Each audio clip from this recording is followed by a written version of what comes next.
here I am, back to my desk. I didn't sit here for over a year. But anyways, I always have 20,000 things to say, and once the camera goes on it, my mind goes blank. And but I did want to share this. I was before I cleared my desk, I was sitting on the other side, and I was having a fit. I was having a, what's wrong with him? Oh my God! I just, the fantasy life. And then I just gotta forget about this person.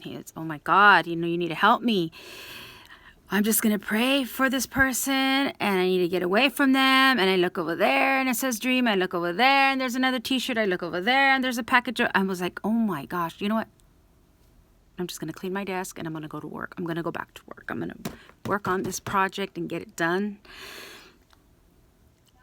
And I grabbed whatever was on my seat from my desk, and I moved it to the side, and I sat down, and there's, gifts piled up, and just, things that I was just piling up on my desk all year.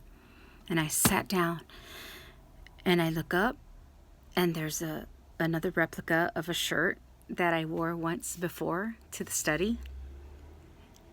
I look there, and there's another cutout of the flowers. I got 3 of the coffee cups on my desk full of pins. I looked to the side, and I looked to the other side. I said, oh my God, this guy's everywhere. And then I reach up to turn on my lamp, and then boom, the book cover falls down. And I'm like, really, God? Really?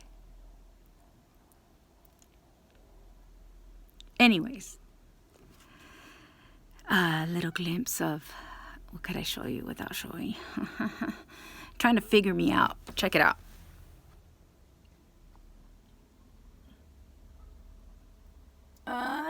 She thinks she's so cute. She has pictures of herself everywhere. Oh my gosh. Look at that one.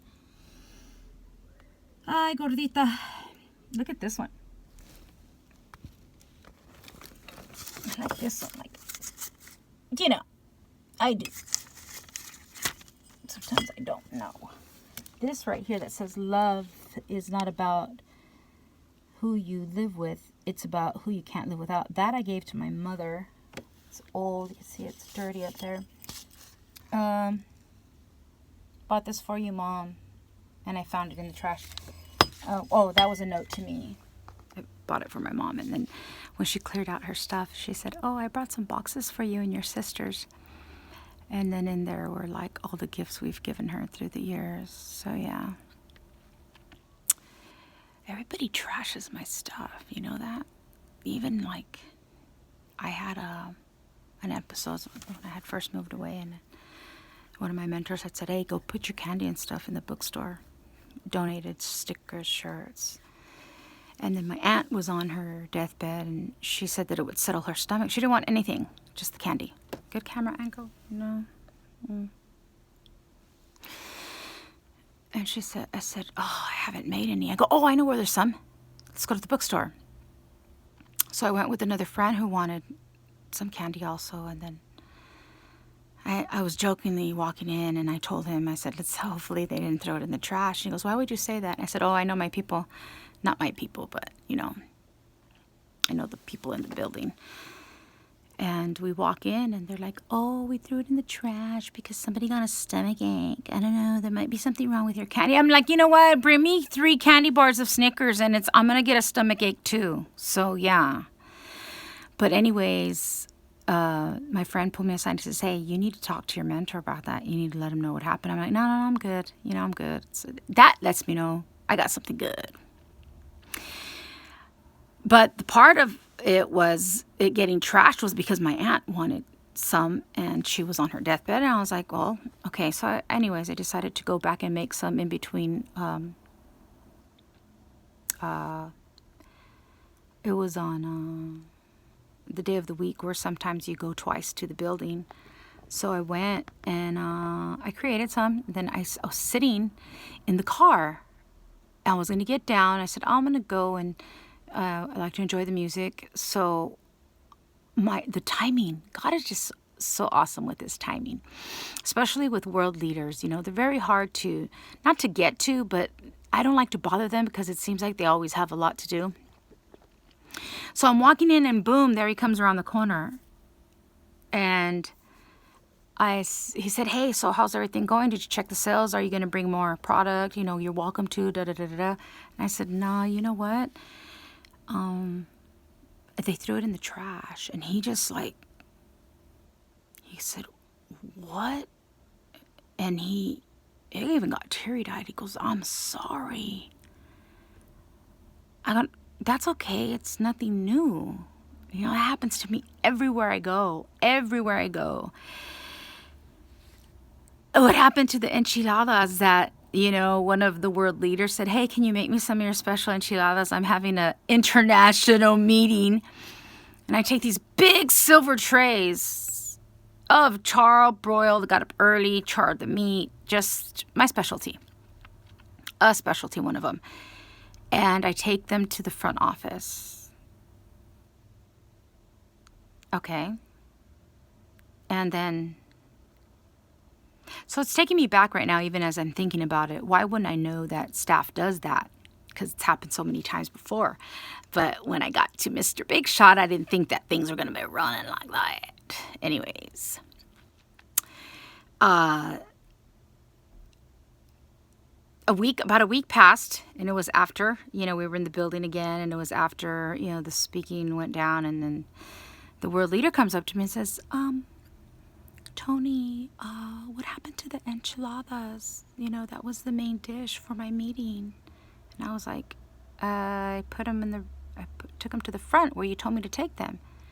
And she said, what? I said, yeah, there was 3 foil trays full, and one was going to be, you know, for just the workers, not for the main, you know, it was for the main meeting, but I also made for the people that, you know, work in other areas of the offices so that they could have their lunch too. And she's like, what? And I said, yeah. And I go, well, then what happened to them?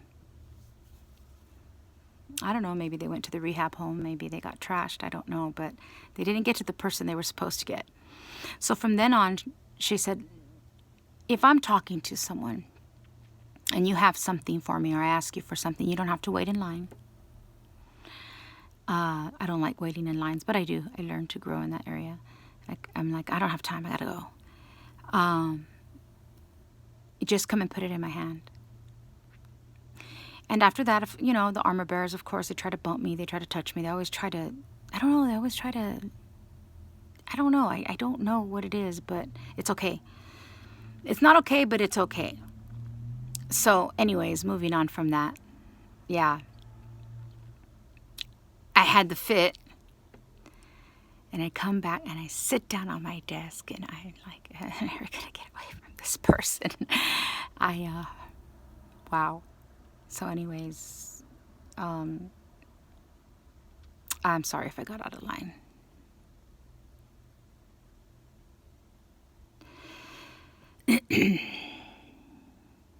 Sorry, okay? I don't say I'm sorry, because I'm not sorry. I don't say I'm sorry to nobody. For a while, I think I went through a year of, I'm sorry. I'm sorry. Mom, you didn't pay that bill. No, I'm sorry. Mom, did you get the charger? Yes, I'm sorry. It was like I went through this year of I'm sorry's, and then it was like, you know what, I'm not sorry anymore.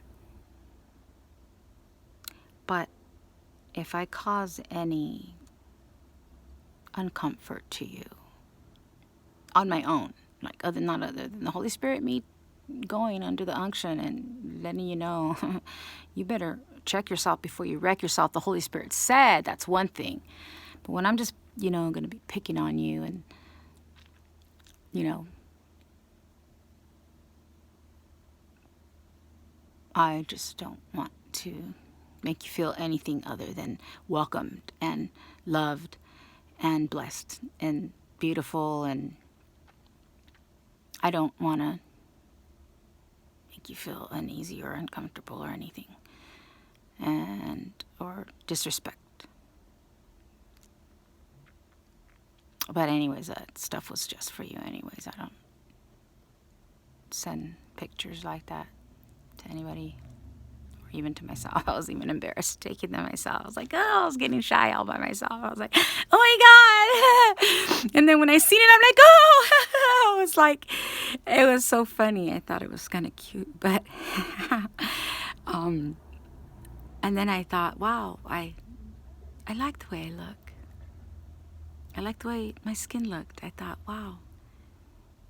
I don't know, maybe seeing it through the eyes of the person that I want to see, like I look at it like if you were looking at it, and it looks beautiful to me. I don't know. Anyways, sorry, okay? You could really pick your scab. But I don't want to be anointed from the dark side, so.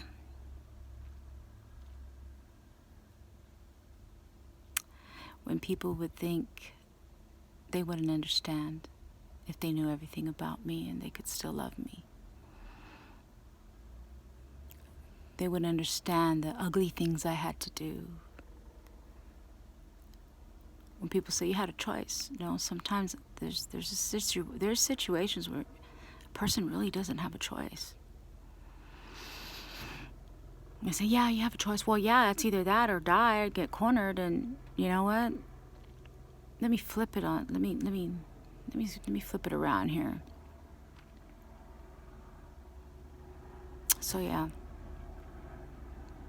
people would, even if I would say, if people knew some of the ugly things that I did or that I had to do,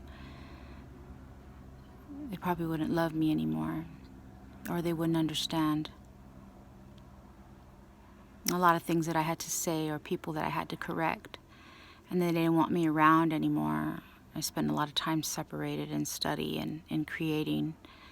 And then I go back out again to a lot of people, then I separate again. And that's okay. Because if they don't have the maturity to understand that it didn't even come from me anyway, I'm just a messenger. It's not about me. I'm all right. I'm good. I mean, something crazy could happen, and it's like, I'm okay. I'm all right.